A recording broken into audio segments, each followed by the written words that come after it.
Hello, and welcome to The Essential Reads. My name is Isaac, and my goal is to bring to you a bunch of classic audiobooks in an easy and accessible way.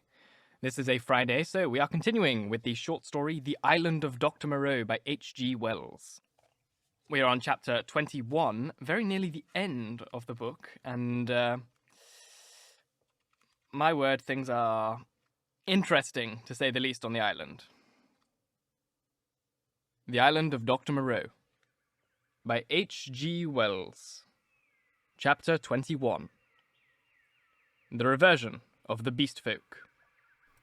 In this way, I became one among the beast people on the island of Dr. Moreau. When I awoke, it was dark about me. My arm ached in its bandages. I sat up, wondering for the first time where I might be. I heard coarse voices talking outside.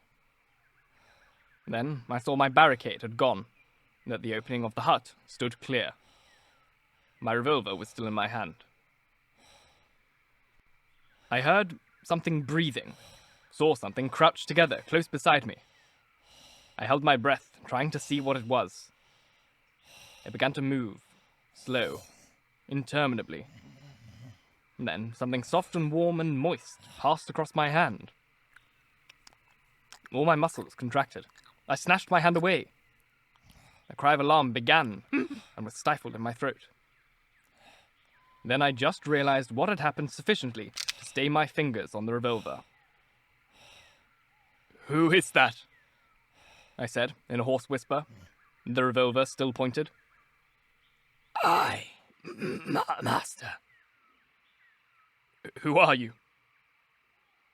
They say there is no master now, but I know. I carried the bodies into the sea, walker into the sea. The bodies of those you slew. I am your slave, master. "Are you the one I met on the beach?" I asked. The same, master. The thing was evidently faithful enough, for it might have fallen upon me as I slept. "It is well," I said, extending my hand for another licking kiss. I began to realize what its presence meant, and the tide of my courage flowed. "Where are the others?" I asked. They are mad. They are fools, said the dogman. Even now they talk together beyond there. They say the master is dead. The other with the whip is dead. That other who walked in the sea is as we are. We have no master, no whips, no house of pain anymore. There is an end. We love the law and will keep it, but there is no pain, no master, no whips forever again, so they say. But I know, master. I know. I felt in the darkness and patted the dogman's head. "It is well," I said again. Presently you will slay them all, said the dogman. "Presently," I answered. "I will slay them all. After certain days and certain things have come to pass. Every one of them, save those you spare, every one of them shall be slain." What the master wishes to kill, the master kills, said the dogman, with a certain satisfaction in his voice. "And that their sins may grow," I said. "Let them live in their folly until their time is ripe. Let them not know that I am master." The master's will is sweet, said the dogman, with the ready tact of his canine blood. "But one has sinned," said I. "Him I will kill, whenever I may meet him. When I say to you, that is he, see that you fall upon him. And now I will go to the men and women who are assembled together." For a moment, the opening of the hut was blackened by the exit of the dogman. Then I followed, and stood up almost in the exact spot where I had been when I heard Moreau and his staghound pursuing me. But now it was night, and all the miasmic ravine about me was black. And beyond, instead of a green, sunlit slope, I saw a red fire, before which hunched, grotesque figures moved to and fro. Further were the thick trees, a bank of darkness, fringed above with the black lace of the upper branches. The moon was just riding up on the edge of the ravine, and, like a bar across its face, drove the spire of vapor that was forever streaming from the fumaroles of the island. "Walk by me," said I, nerving myself, and side by side we walked down the narrow way, taking little heed of the dim things that peered at us out of the huts. None about the fire attempted to salute me. Most of them disregarded me, ostentatiously.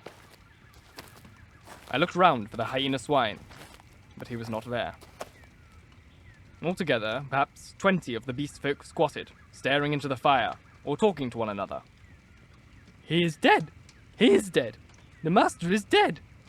said the voice of the 8th man to the right of me. "The House of Pain! There is no House of Pain!"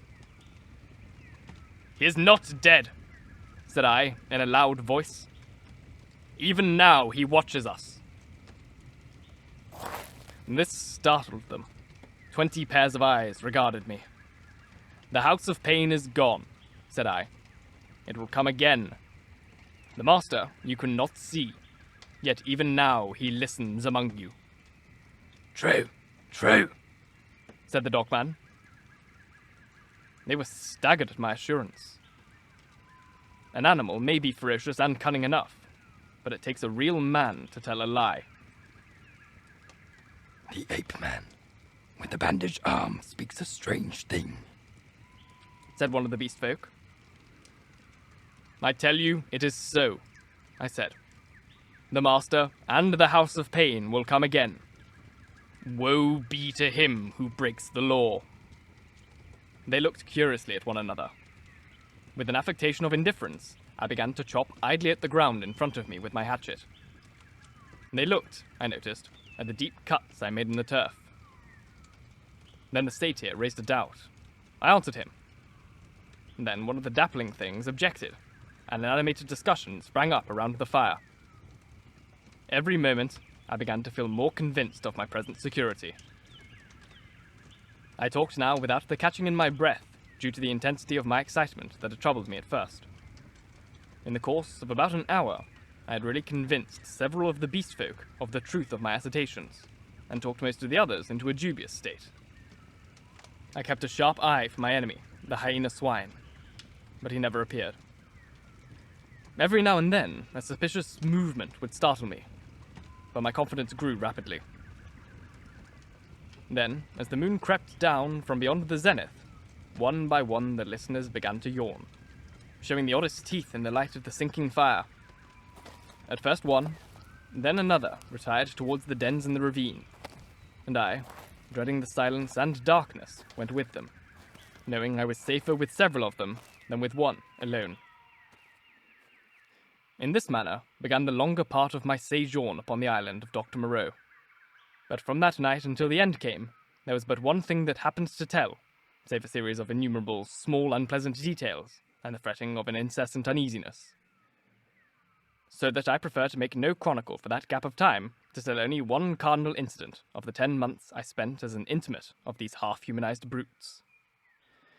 There is much that sticks in my memory that I could write, things that I would cheerfully give my right hand to forget, but they do not help the telling of the story. In the retrospect, it is strange to remember how soon I fell in with these monsters' ways, and gained my confidence again.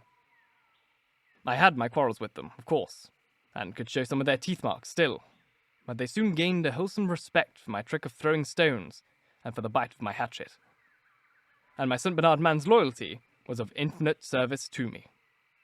I found their simple scale of honor was based mainly on the capacity for inflicting trenchant wounds. Indeed, I may say, without vanity, I hope, that I held something like a preeminence among them.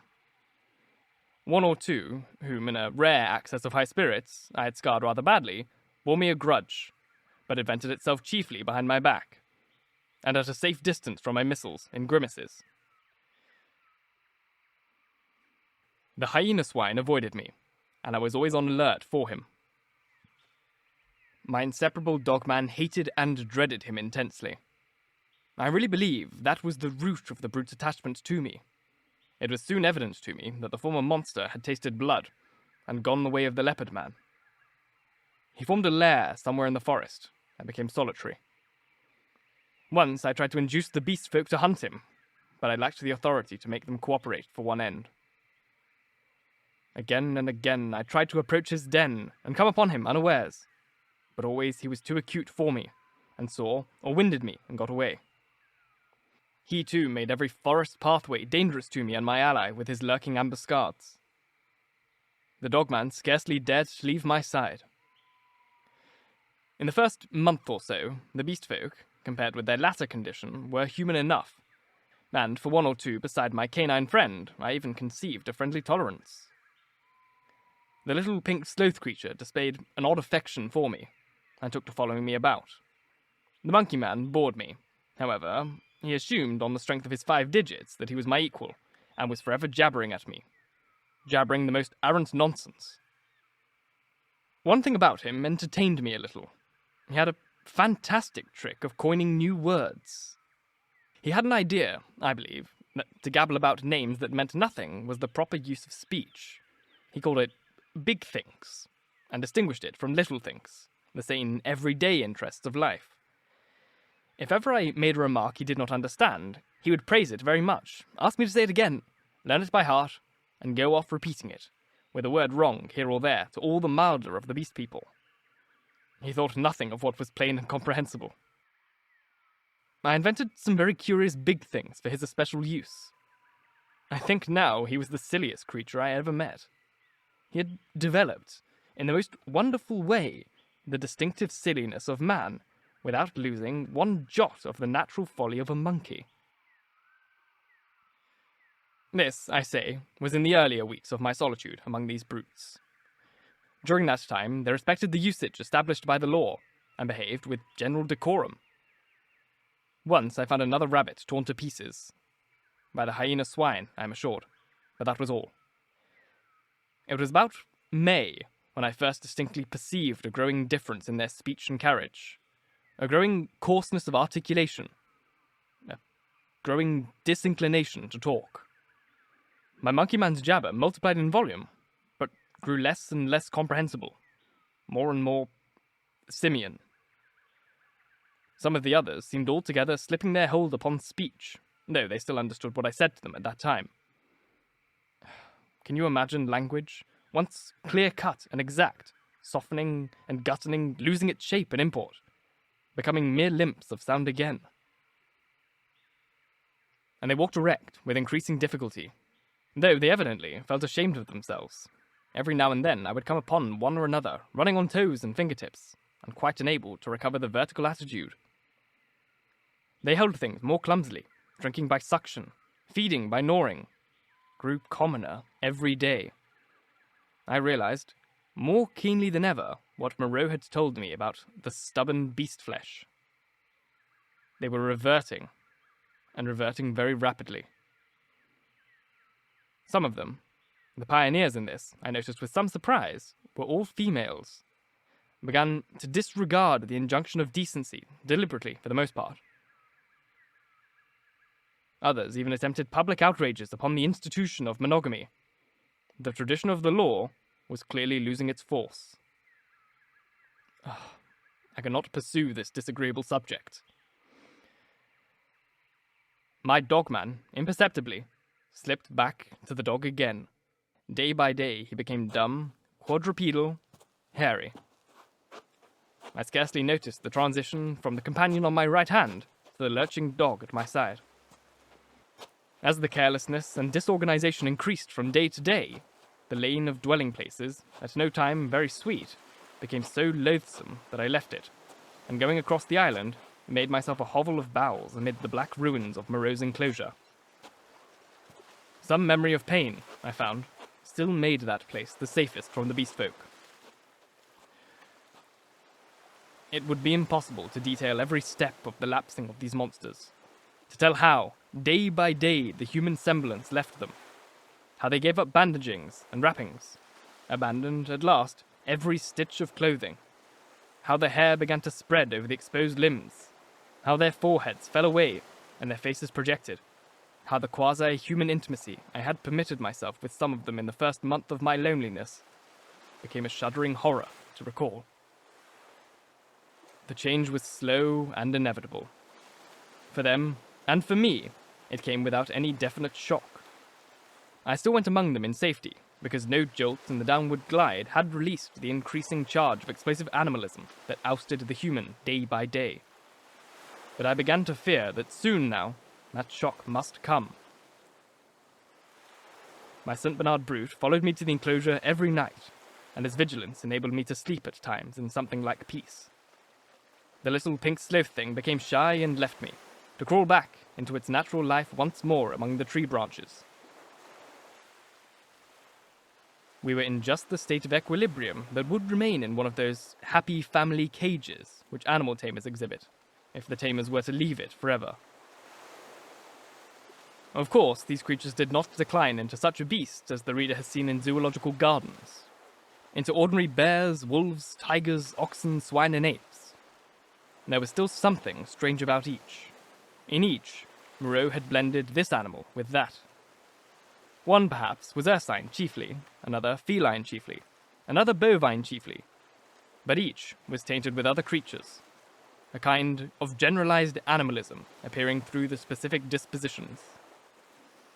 And the dwindling sheds of humanity still startled me every now and then. A momentary recrudescence of speech, perhaps, an unexpected dexterity of the forefeet, a pitiful attempt to walk erect. I too must have undergone strange changes. My clothes hung about me as yellow rags, through whose rents showed the tanned skin. My hair grew long and became matted together.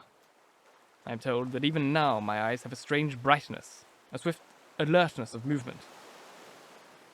At first, I spent the daylight hours on the southward beach, watching for a ship, hoping and praying for a ship. I counted on the Impecacuana returning as the year wore on, but she never came. 5 times I saw sails, and thrice spoke, but nothing ever touched the island. I always had a bonfire ready, but no doubt the volcanic reputation of the island was taken into account for that. It was only about September or October that I began to think of making a raft. By that time, my arm had healed, and both my hands were at my service again. At first, I found my helplessness appalling. I had never done any carpentry or such-like work in my life, and I spent day after day in experimental chopping and binding among the trees. I had no ropes. I could hit on nothing wherewith to make ropes.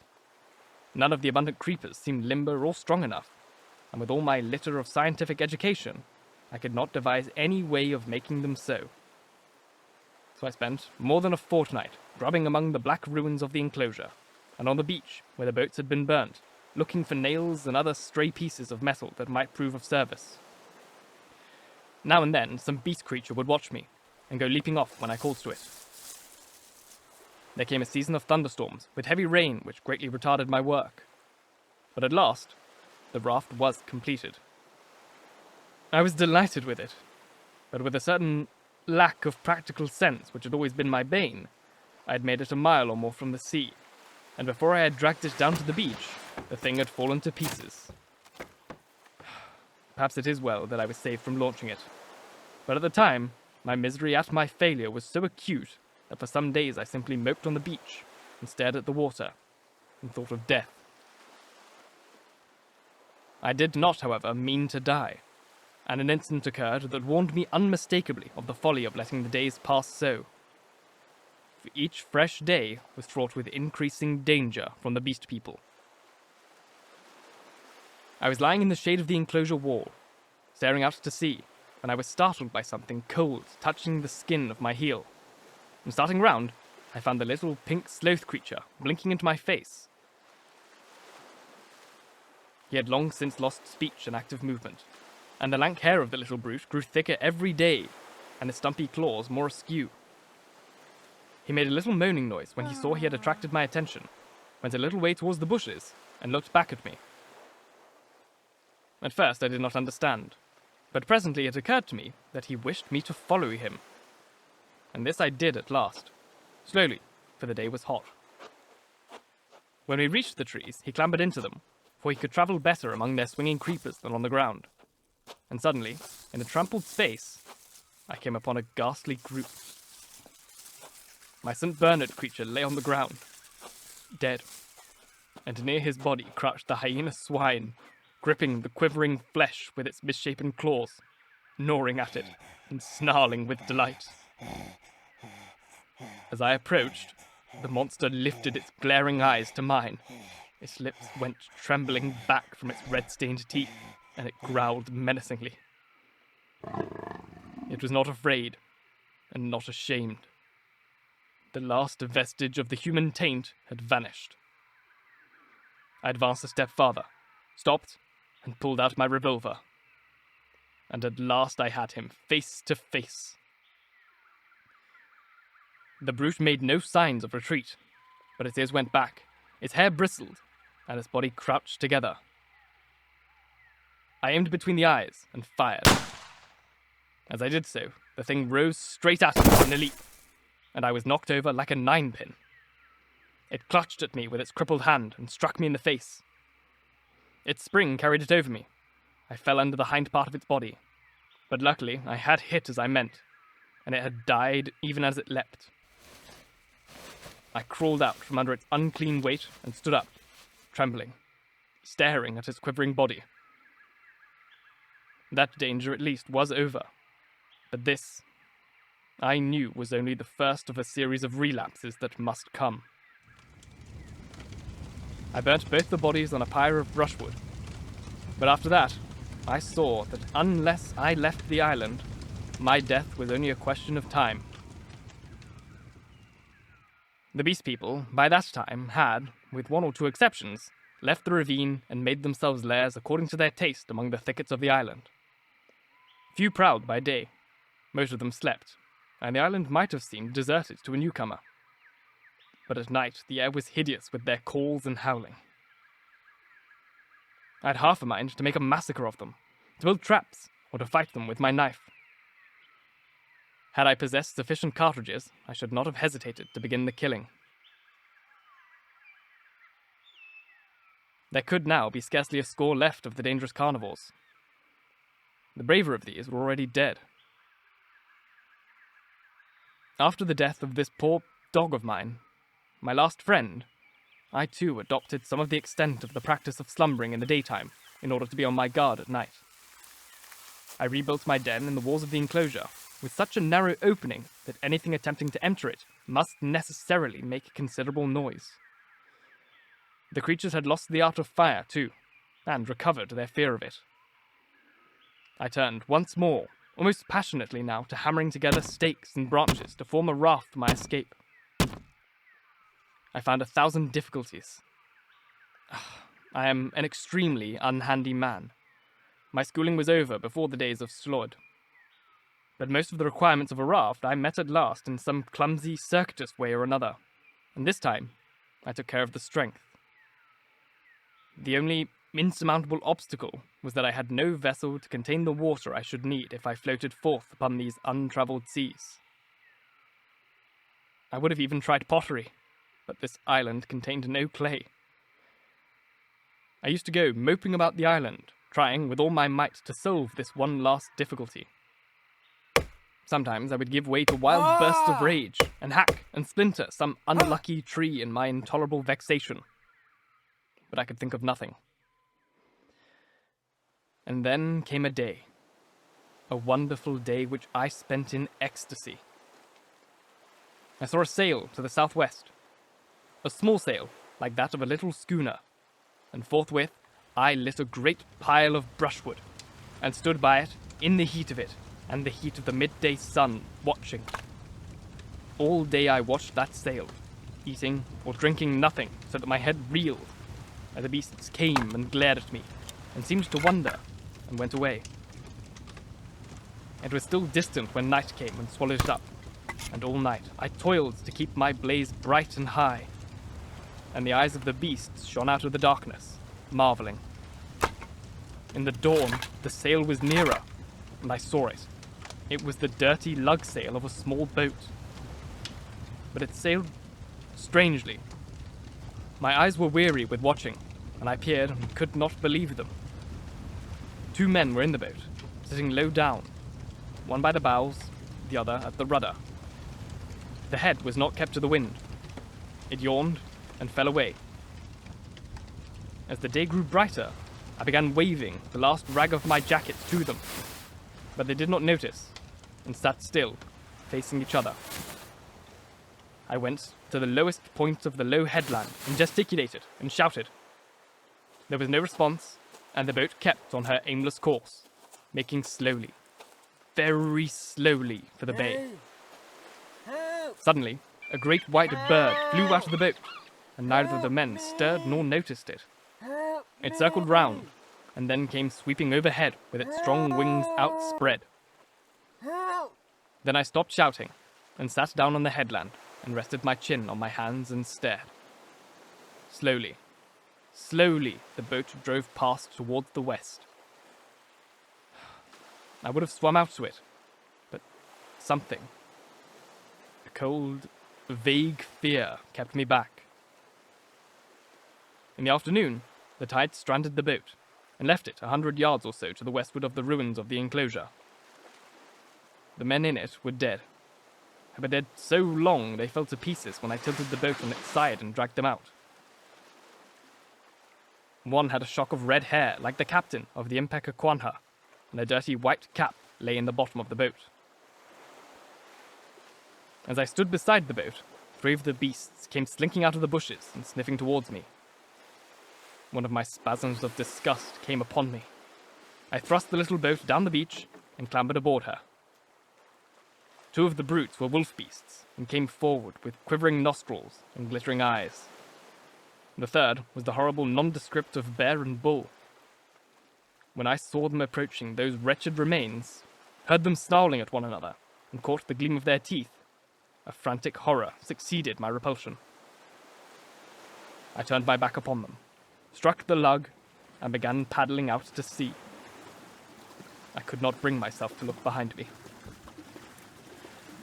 I lay, however, between the reef and the island that night, and the next morning went round to the stream and filled the empty keg aboard with water. Then, with such patience as I could command, I collected a quantity of fruit and waylaid, and killed 2 rabbits with my last 3 cartridges. While I was doing this, I left the boat moored to an inward projection of the reef for fear of the beast people. Thank you so very much for listening. If you enjoyed, please like, comment, share, all that jazz, and if you really enjoyed, do subscribe, because there is more to come. There is one last chapter of this book before we move on to the next short story, which, as suggested and recommended by one of my Patreons, where you can recommend books, is going to be The Call of Cthulhu, with soundscaping and everything, but The Call of Cthulhu, and I'm very, very, very excited for it, to bring some H.P. Lovecraftian crazy nonsense to this channel with soundscaping. It's going to be great. So please look forward to that. Subscribe for more. Until then, see you next time. Patreon.